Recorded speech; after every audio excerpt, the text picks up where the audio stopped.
Hi, I'm Daniel, 30, and last Sunday I was kicked out of a family party, called a disgrace, and ended the night sleeping in my car with a half-eaten Costco sandwich on my chest. But before I passed out in that freezing front seat, a stranger leaned through the open window and whispered something that made me sit up, throw the sandwich, and completely rewrite my life. It started with my cousin Amanda's baby shower. Now, don't let the pastel balloons and diaper cakes fool you. My family events are war zones dressed in brunch. I was already on thin ice with my parents for wasting my potential, which is code for quitting my corporate job to freelance as a video editor. But I showed up. With a gift. Wearing khakis. I even shaved. That's how much I was trying. I barely made it through the front door before my mother launched into whispered critiques. You look tired, maybe cut back on the carbs. And my aunt handed me a tray of pigs in a blanket like I was staff. My dad pretended not to know me when the lawyer uncle showed up, and my younger brother Max, the real success story, introduced me to his fiancée with, "This is Dan, he's figuring things out." Cool. Nice to meet you too, Michelle. I thought I could power through it. Smile. Nod. Avoid direct hits. But then came the toast. Amanda's husband got up to thank everyone. Toasted her. Toasted the baby. Toasted family unity, and the amazing people who show up for one another. And then, as if God himself had timed it, my grandmother turned to me and muttered, "Except some people who show up empty-handed and always need help." I blinked. "Excuse me?" "You heard me," she said, sipping her tea like a Disney villain. "You're a leech. Your mother says you're still not paying back that loan. You know what we call people like you in our family?" I didn't say anything. Just stood up, put my napkin down, and started walking toward the door. That's when my dad barked, "Daniel, don't make a scene." And my mom hissed, "We invited you, the least you could do is show some respect." I turned back and said, "Respect? For what? For humiliating me in front of people I only see twice a year?" Then came the words that did it. From Max, loud enough for the whole room. "Maybe if you weren't such a failure, people wouldn't talk about you like one." Dead silence. My breath caught. My eyes burned. And then someone, I think Aunt Carol, actually clapped. I walked out. No shoes. Left them by the front door. They were my dad's old loafers anyway. I got into my car, parked half a block away so no one would see the peeling bumper. And I sat there. Alone. Humiliated. Homeless, if you count the fact that I'd been crashing on a friend's couch for 3 weeks, and he just told me his girlfriend was moving in. And that's when it happened. I had the window down, trying to breathe through the panic attack, when a stranger leaned in. Just some guy walking his dog, older, maybe mid-50s, bald with kind eyes. He looked at me for maybe 2 seconds. Then said, "You know, sometimes getting kicked out is just the universe saying, you're finally free." And then he kept walking. Didn't wait for a response. Didn't ask me what happened. Just said it and left. But it hit me like a wrecking ball. Free? From what? And why did that word make something in my chest crack open? I didn't move for a full 5 minutes after that guy walked away. Just sat there, hands gripping the wheel like I was about to drive off a cliff. You're finally free. Who even says something like that to a stranger in a parked Toyota with a mustard stain on his hoodie? But something in me twitched. A little rebellious voice I'd been shushing for years cleared its throat. Free from what? From a family who thought success was a job title and love was conditional? From having to justify every choice I made that didn't fit their template? I turned on the engine, mostly so I could feel like I had control of something. The dashboard blinked back at me with a check engine light and a temperature warning. Perfect. I was cold, car was hot. Symmetry. I drove. No destination. Just away. Ended up in a 24-hour diner with cracked leather booths and a waitress named Joyce who called me Han, even though I looked like a wreck. I ordered pancakes and asked for water, then sat there staring at the syrup bottle like it held answers. I pulled out my phone. I had $23 in my checking account. Rent due in 4 days. 2 potential gigs that hadn't confirmed. And 1 missed text from my mom. You really embarrassed us tonight. I hope you'll reflect on how you've let this family down. I laughed. In the middle of the diner. Loud enough that Joyce looked over like she was debating calling someone. I typed back. Thanks for the invite. Tell Amanda congrats. And tell Max I hope his life is as perfect as it looks on LinkedIn. Then I blocked her. First time in my life. The pancakes tasted better after that. By 3 a.m., I was parked behind an old office building I used to work at, back when I wore suits and hated myself. I curled up in the back seat, hoodie over my head, backpack under my knees. It wasn't cozy. It wasn't romantic. But it wasn't theirs. And for the first time in a long time, that felt like a win.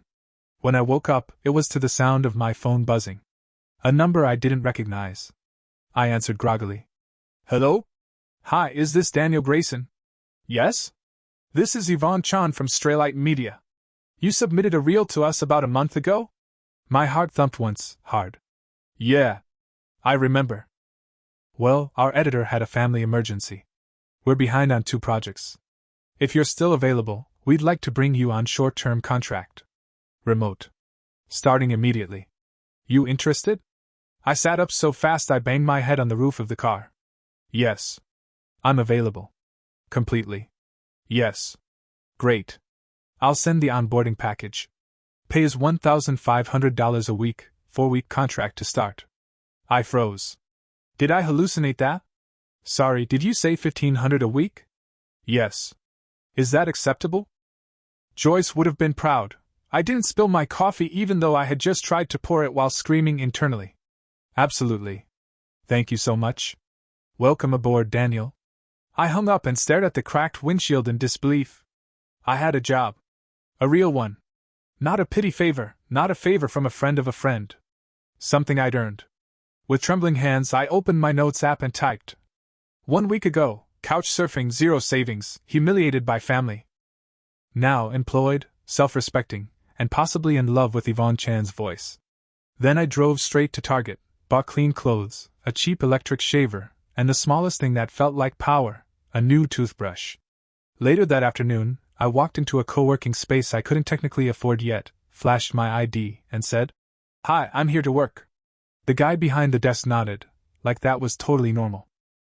I took a seat by the window, plugged in my laptop, and opened a project folder. And then, as if life wasn't already doing cartwheels, my inbox dinged again. Subject line, family meeting tonight at 7. Mandatory. From Max. I opened it. After your behavior at Amanda's shower, Mom and Dad think it's time we have a conversation.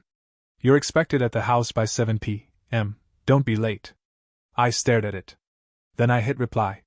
I have a meeting too. With people who actually value my time. Then I clicked send. And for the first time in years, I didn't feel like a failure. I felt like a man taking back his damn story.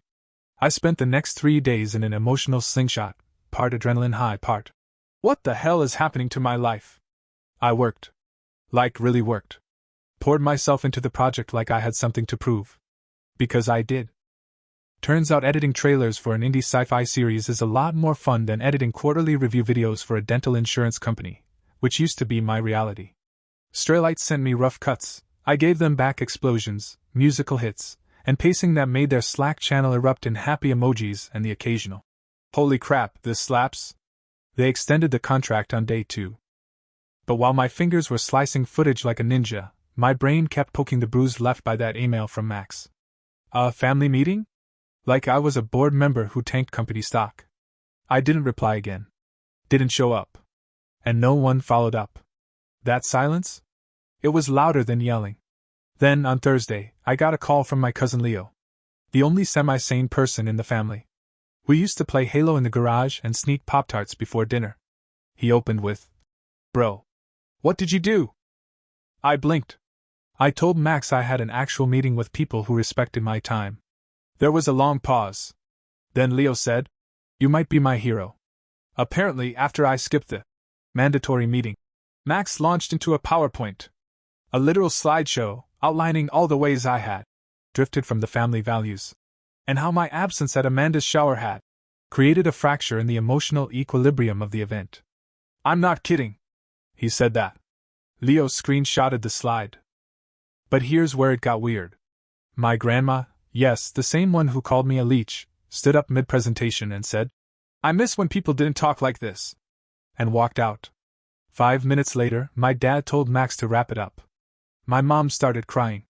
Amanda asked if anyone wanted cake. And apparently, nobody mentioned me again. Leo sent one more text that night. "Just so you know, things are shifting. It's like your exit triggered a power vacuum. I stared at that for a while. What if he was right? What if me walking out of that party wasn't the end of anything, but the start of everything? By Friday, I was riding high. I'd found a month-to-month rental, small studio, nothing fancy, but it had a door I could lock and a sink that only leaked sometimes. I made a celebratory dinner of boxed mac and cheese with tuna and hot sauce, because I am nothing if not a man of class and culture. I sat on the floor in my new place, laptop on my knees, final cut of a teaser uploading to the cloud, and I thought, I'm not just surviving. I'm rebuilding. And then came the knock. It was soft. Too polite to be a neighbor. I opened the door and immediately regretted it. Max wearing a blazer. On a Friday. Holding a manila folder. Dan, he said, with the same energy he used to use when telling me I'd forgotten Mom's birthday. I'm not interested in whatever's in that folder, I said, already trying to close the door. He stuck his foot in. You should be. Unless it's a cease and desist for hurting your feelings, I'm good. It's from Dad, he said. The trust. That froze me. What trust? Max sighed, like this was exhausting for him. Dad set up a trust when we were teenagers. To be split between us. He told me a few years ago. Didn't think you needed to know until it mattered. Why now? Because. Max hesitated, then looked away. He changed it. Changed it how? Max handed me the folder. I opened it. The trust had been updated. New allocation. Max, 25%. Me, 75%. I almost dropped it. You're lying, I said. I'm not. And I'm not here to fight. I'm just here to say, congrats, I guess. You win. I laughed. Loud. I win. That's what this is. I don't know, he said, eyes shifting. Maybe you inspired Dad. Maybe you pissed him off. Either way, he wanted you to know. I stared at the numbers. It wasn't millions, but it wasn't nothing. Enough to clear debt, invest in gear, maybe take some time off from my own project, something I hadn't even dared to dream about until now. As Max turned to leave, I said, Did Dad say why? Max paused. He said. Daniel finally stopped asking for a seat at the table. He built his own. I didn't know whether to cry, laugh, or punch a wall. So I closed the door, sat on my new floor, and stared at the trust papers in my lap. Sometimes getting kicked out is the universe setting you free. But sometimes, just sometimes, it also rearranges the whole damn kingdom you left behind. By Monday, the trust funds had started the paperwork shuffle. A lawyer from my dad's firm called to walk me through next steps, sounding exactly like the kind of man who charges $900 an hour to say, You'll get an email.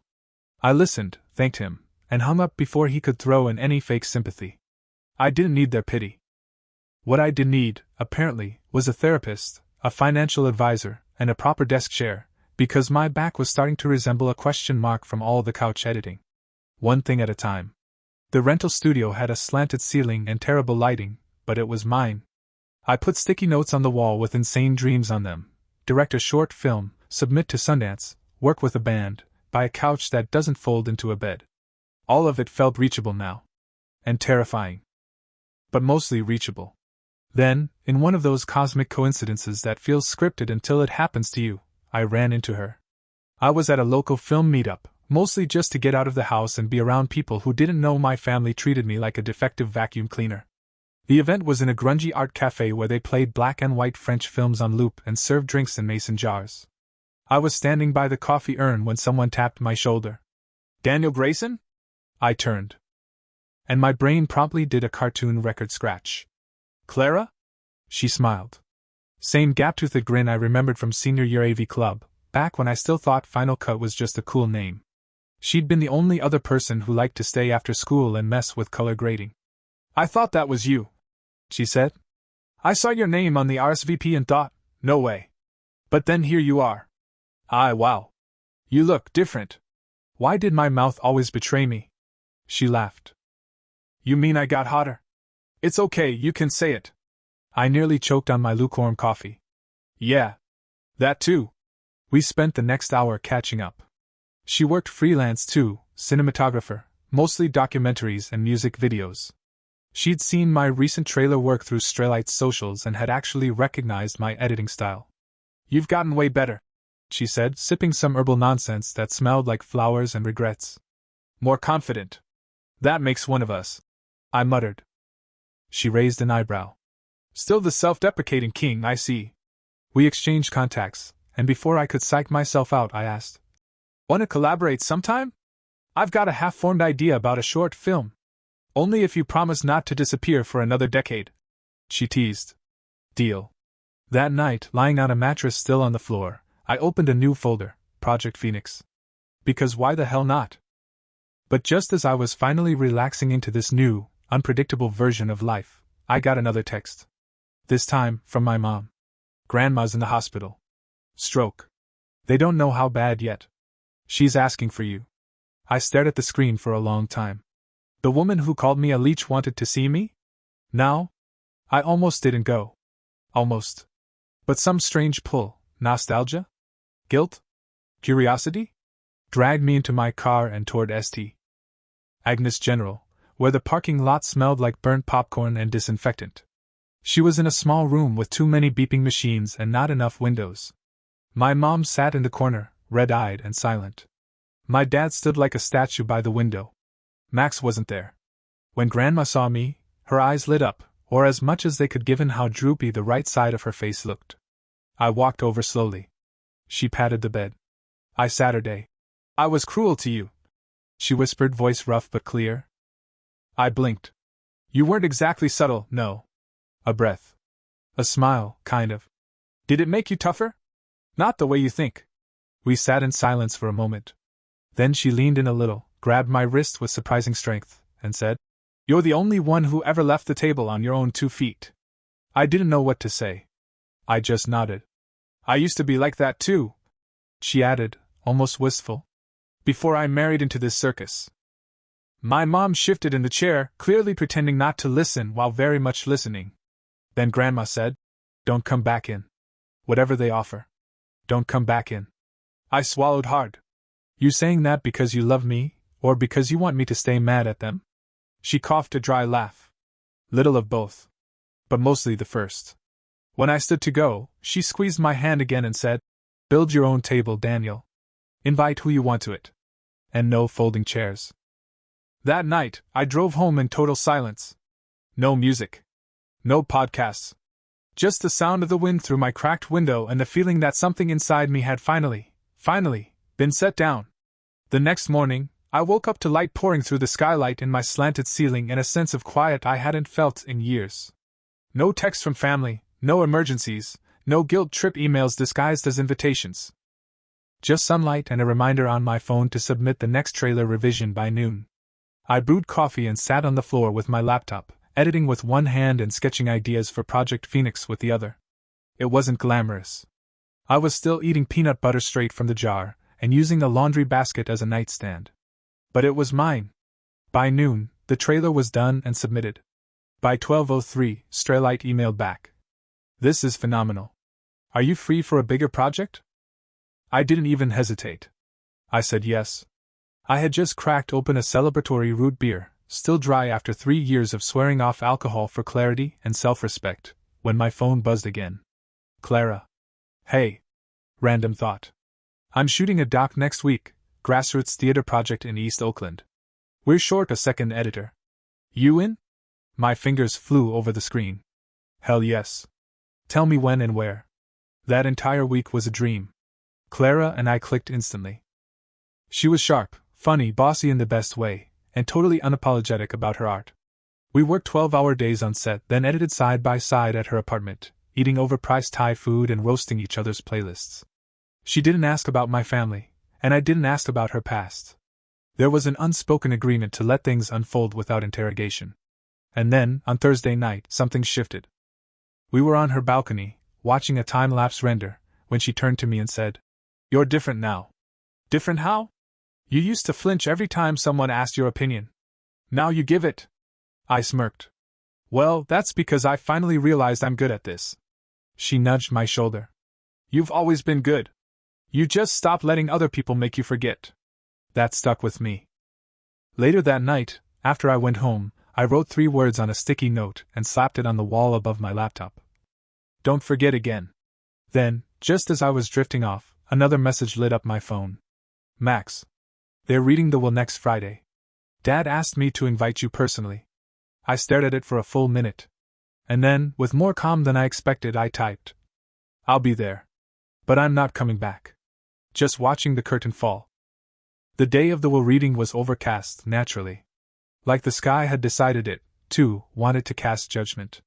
I wore black, not out of grief, but because it made me feel like a neutral party in a courtroom drama. Clara offered to come with me, said something about moral support and emotional security snacks. But I told her no. This was mine to walk through. The lawyer's office smelled like wood polish and stale ambition. The whole family was there. Max, in a suit so tight he looked shrink-wrapped. My mother, with red lipstick drawn like armor. Amanda, scrolling her phone. My Aunt Carol brought her tiny dog in a purse, because of course she did. No one said hi. My father sat stiff in the corner, arms crossed like he was preparing for combat. The same man who had once coached my little league team now couldn't meet my eyes. The lawyer cleared his throat and began. Legalese. Percentages. Words like hereby and bequeath. I tuned out until I heard. Daniel Grayson is to inherit the remaining 75% of the Grayson estate, excluding properties already allocated to Maximilian Grayson. I didn't flinch. I didn't smile. I just nodded. Max, on the other hand, did not take it well. That's ridiculous, he blurted. Dad, seriously? My father said nothing. The lawyer continued. Mr. Grayson's written statement accompanies the will. He pulled out a folded piece of paper and read. To my sons, Max, you were always reliable, but you never questioned the house you were building. Daniel, you questioned everything, and in doing so, reminded me that the table I worked so hard to sit at wasn't one I wanted my legacy to rest on. You walked away and built something real. That's why I trust you to finish what I couldn't. Don't waste it. Silence. You could hear the dog and Aunt Carol's purse sneeze. Max stood up and stormed out. I didn't follow. I didn't gloat. I just waited until the meeting was over, shook the lawyer's hand, and walked out into the gray light of day, free in a way I'd never understood before. I didn't need the money. I didn't need the approval.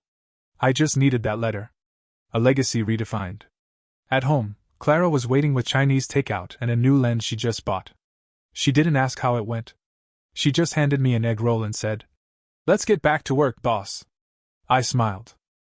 Because for the first time, I finally believed I deserved the title. The premiere was held in a repurposed warehouse that now doubled as a community art space, string lights across the beams, folding chairs borrowed from a nearby church, and a popcorn machine someone's uncle wheeled in at the last minute. It wasn't fancy.